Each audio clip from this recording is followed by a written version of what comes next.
안녕하세요, 혜리입니다. 오늘은 여러분에게 좀 현실적인 이야기를 들려드리려고 합니다. 우리가 워킹홀리데이나 뭐 어학연수 아니면 뭐 유학이나 이런 것들로 뭐 호주를 가기도 하고 캐나다, 뉴질랜드, 아일랜드, 영국 뭐 이런 나라들로 여러분들이 출국을 많이 하게 됩니다. 사실 출국해서 여러분들이 조금만 시간이 지나다 보면 별게 아닌 것들이 너무 많거든요. 하지만 처음에는 어떠죠? 막 걱정도 되고 막 어떻게 정보 하나 얻을 때도 없고 나 뭐 필요한 거 하나 사려고 그래도 어디서 사야 될지도 모르겠고 가격도 왠지 처음이니까 돈 막 아껴야 돼. 왜? 아직 일하기 전이잖아요. 그렇다 보니까 좀 싼 거 막 이런 것들을 여러분들이 많이 찾고 생활을 하게 될 수밖에 없습니다. 근데 아까 얘기했듯이 좀 낯설다 보니까 우리가 제일 먼저 기대는 사람들 그리고 제일 먼저 궁금한 걸 확인하는 게 누구죠? 말통하는 같은 우리 한국인들 사이에서 많은 정보들을 얻고 여러분들이 어려움을 풀려고 생각을 많이 하고 있습니다. 하지만 알고 계시나요? 그 같은 한국인들 사이에서도 여러분들을 더 힘들게 만들거나 뒤통수를 치는 일들이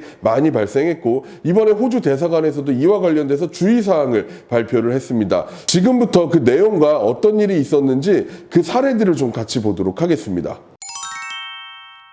우리가 해외 생활을 하면서 한국 사람들 때문에 많이 도움을 받았고 많이 편했다는 이야기들 어디서든 들을 수 있습니다. 하지만 반대로 또 같은 한국인들 때문에 너무 힘들었다, 사기를 당했다, 여러 일들을 당했다는 것들도 너무 많이 볼 수가 있습니다. 얼마 전 호주 대사관에서 호주 워킹홀리데이를 가 있는 학생들, 호주 어학연수를 가 있는 학생들을 대상으로 해서 주의하라는 대사관에서 공고문을 발표했는데요. 그 내용을 짤막하게 좀 같이 보면요. 온라인 커뮤니티 내에서 물품 판매를 빙자한 사기 사건 피해가 연달아 발생하고 있습니다.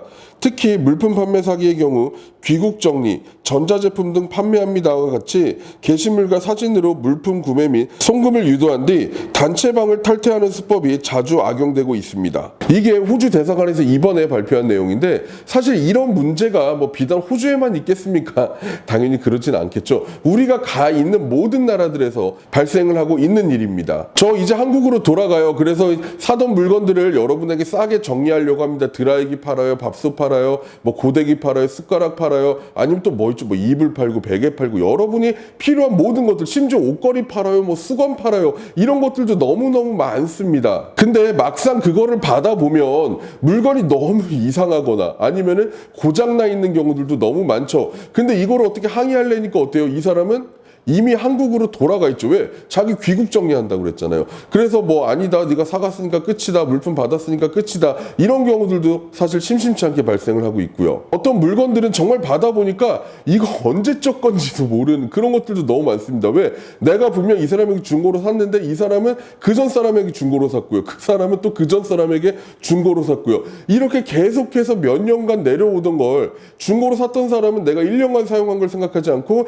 1년 전에 샀던 가격만 생각하고 그 가격으로 이 사람에게 다시 넘기고 이런 일들도 굉장히 많이 있고요. 그것보다 개인적으로 들었을 때는 더 충격적인 이야기가 있었는데요. 우리 학생이 이런 얘기를 했습니다. 아니 제가 사실 처음 가서 뭐 밥도 해먹고 뭣도 해먹으려니까 한국 마트도 좀 멀고 그래서 이제 뭐 조미료나 이런 게 필요해서 이제 찾고 있다 보니까 고춧가루, 뭐 고추장, 식초 이런 우리 조미료들 있죠. 이런 걸 좀 굉장히 싸게 판다라는 글을 보고 이제 자기가 거기 연락을 했답니다. 연락을 하고 나서 이제 보니까 진짜로 마트에서 파는 금액의 5분의 1 정도밖에 안 되는 금액인 거예요.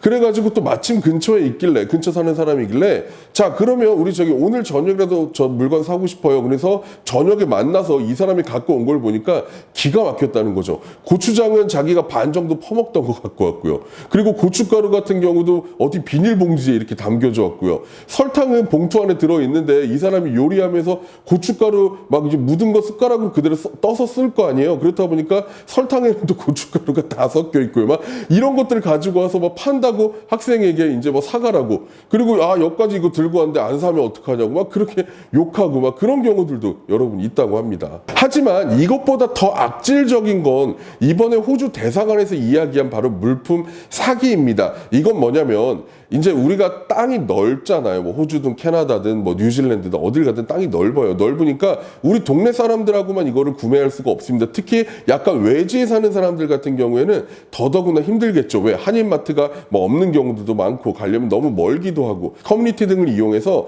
이런 것들을 산다고 이제 구매글을 올립니다. 혹은 판매글을 확인을 합니다. 그러면은 적당히 맞는 사람들 뭐 나 이번에 돌아가요. 다음 주에 돌아갈 거니까 물품 정리합니다. 싸게 드릴게요. 그렇게 해서 여러분 돈을 받는 겁니다. 겁니다. 돈을 보내줘야 제가 물건 보내드리죠. 지금 산다는 사람들 많아요. 그래서 이제 좀 걱정되는 마음에 뭐 100불이든 200불이든 혹은 뭐 100파운드든 200파운드든 보내버립니다. 딱 보내고 나면 그 사람은 그다음부터 거기를 탈퇴해버리는 그런 문제가 발생을 하는 거죠. 동네에 사는 사람들도 마찬가지예요. 저 그 동네 살아요. 우리 직거래해요. 근데 혹시 안 나올지 모르니까 물건값이 300불이면 150불 지금 송금해 주세요. 그럼 나머지 150불은 물건 확인하고 나서 그리고 나서 이제 150불 받아가시면 됩니다. 그래서 그 말만 믿고 150불 송금하고 나서 이 사람은 150불 받고 그 다음에 사라져 버리는 거죠. 이런 거는 정말 나쁜 거예요. 왜냐하면 우리가 거기에 사실 익숙하지 않고 어려움과 걱정에 있는 그런 사람들을 상대로 사기를 치는 일이잖아요. 이런 일이 발생하지 않게끔 여러분 웬만하면 중고거래 하지 마세요. 정말로요. 하지 말고 한국에서도 중고사기 당하는데 거기서는 얼마나 더 당하겠습니까? 그럼에도 불구하고 내가 좀 해야 되겠다 생각하면 우리 동네에서 물건 받아보고 내가 눈 상태로 확인하고 나서 그렇게 할 수 있는 상황이 됐을 때만 여러분들이 중고거래나 이런 것들을 꼭 해보시기 바랍니다. 다양한 일들, 많은 일들이 앞으로도 벌어질 수 있습니다. 이와 관련된 내용들 저희가 언제든 업로드 해드릴 테니까 잊지 마시고 저희 해리원정대 구독과 알림 설정 꼭 해주시기 바랍니다. 지금까지 해리였습니다. 감사합니다.